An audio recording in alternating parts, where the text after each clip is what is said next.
चलिए आज बात करते हैं भारत की कृषि की, मतलब कि हमारे एग्रीकल्चर सेक्टर की। ये एक ऐसा विषय है जो सच में हमारे देश की रीढ़ है।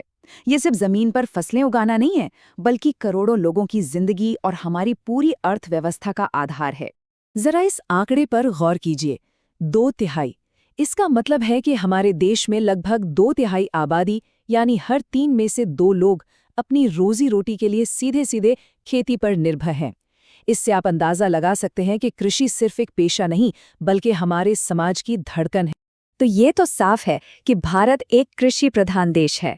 ये हमारी अर्थव्यवस्था की नींव है। देखिए, ये ना सिर्फ पूरे देश का पेट भरती है, बल्कि कई बड़े बड़े उद्योगों को कच्चा माल भी देती है, चाहे वो कपड़ा मिले हों, चीनी की फैक्ट्रियां हों या फिर कोई और। तो सवाल उठता है कि खेती इतनी ज़रूरी क्यों है? भाई, सबसे पहली और सबसे सीधी बात तो ये है कि हमारी थाली में जो खाना है वो यहीं से आता है। पर बात सिर्फ इतनी ही नहीं है। हमारी सुबह की चाय, कॉफ़ी और मसालों की जो खुशबू है ना, वो दुनिया भर में भारत का नाम रोशन करती है। ये सब चीज़ें एक्सपोर्ट होती हैं, जिससे हमारी इकॉनमी को भी ताकत मिलती है। अब देखिए, भारत में खेती करने के तरीके हजारों सालों के सफर में बहुत बदले हैं।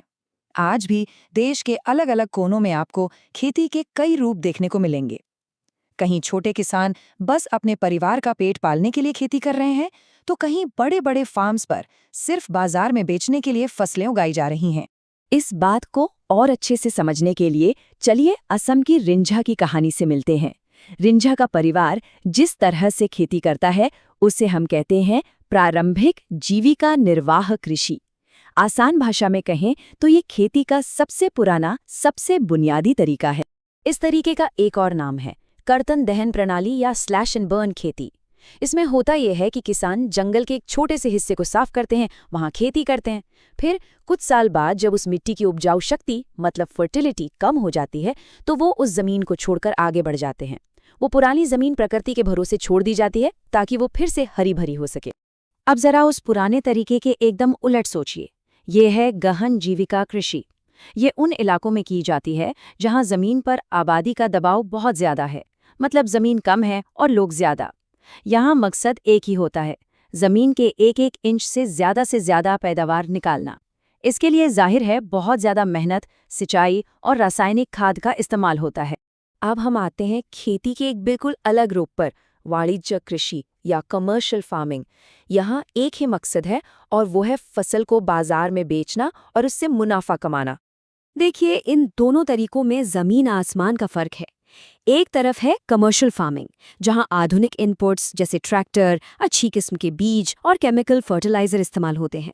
वहीं दूसरी तरफ जीविका खेती पूरी तरह से परिवार की मेहनत और पुराने पारंपरिक औजारों पर टिकी होती है। इसका सबसे बढ़िया उदाहरण है चावल। सोचिए, पंजाब में चावल एक मुनाफे वाली कमर्शियल फसल है, जबकि ओडिशा में कई किसानों के लिए ये बस अपने परिवार का पेट भरने का एक जरिया है। इसी कमर्शियल फार्मिंग का एक और बड़ा और खास रूप है रोपण कृषि यानी प्लांटेशन।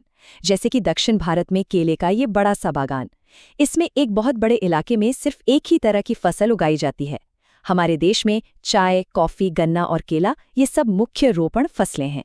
तो हमने खेती के प्रकार तो देख लिए, लेकिन भारत में खेती की पूरी कहानी मौसम की लय के बिना अधूरी है। यही मौसम तय करते हैं कि किसान कब क्या बोएगा और कब काटेगा। मोटे तौर पर भारत में 3 फसल ऋतुएं हैं, रबी, खरीफ और जायद। रबी की फसलें सर्दियों की शुरुआत में बोई जाती हैं, जैसे गेहूं और सरसों। खरीफ की फसलें मानसून के आने पर बोई जाती हैं, जैसे चावल और कपास। और इन दोनों के बीच जो गर्मियों का छोटा सा मौसम होता है, उसमें होती हैं जायद की फसलें, जैसे तरबूज और खीरा। तो चलिए अब इन्हीं अलग अलग तरीकों और मौसमों की देन यानी भारत की मुख्य फसलों की दुनिया में एक चक्कर लगाकर आते हैं। और शुरुआत करते हैं सबसे जरूरी चीज से, खाद्यान्न, यानी वो अनाज जो करोड़ों लोगों के खाने का मुख्य हिस्सा है और हमारे देश की फूड सिक्योरिटी की नींव है। भारत की 2 सबसे बड़ी खाद्यान्न फसलें हैं, चावल और गेहूं। चावल, जो कि एक खरीफ फसल है, उसे बहुत गर्मी और ढेर सारा पानी चाहिए, इसलिए ये मॉनसून में उगता है। वहीं गेहूं रबी की फसल है, मतलब सर्दियों की फसल। और एक मजेदार बात बताऊं, पूरी दुनिया में चीन के बाद सबसे ज्यादा चावल हमारे देश भारत में ही उगाया जाता है। अब बात करते हैं भारत के असली सुपरफूड्स की, यानी मोटे अनाज या मिलेट्स की।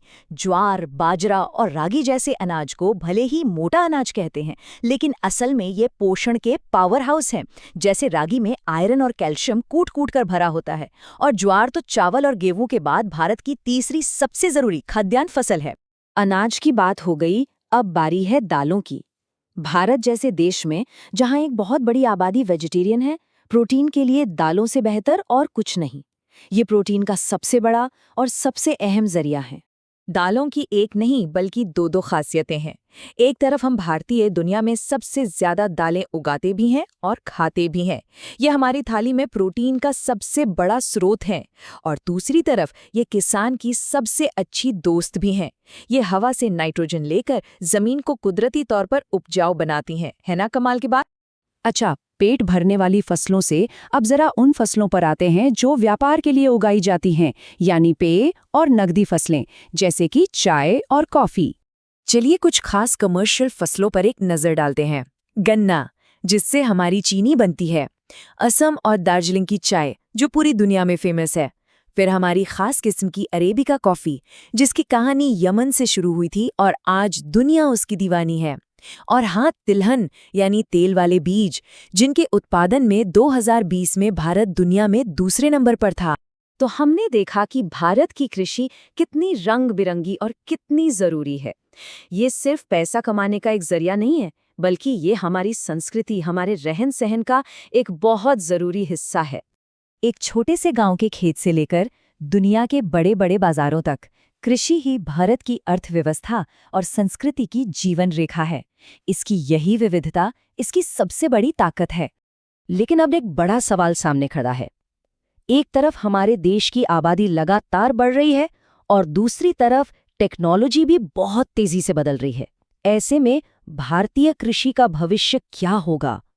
क्या हम नई तकनीकों को अपनाकर हर किसी का पेट भर पाएंगे? ये एक ऐसा सवाल है जिसका जवाब हम सबको मिलकर खोजना होगा।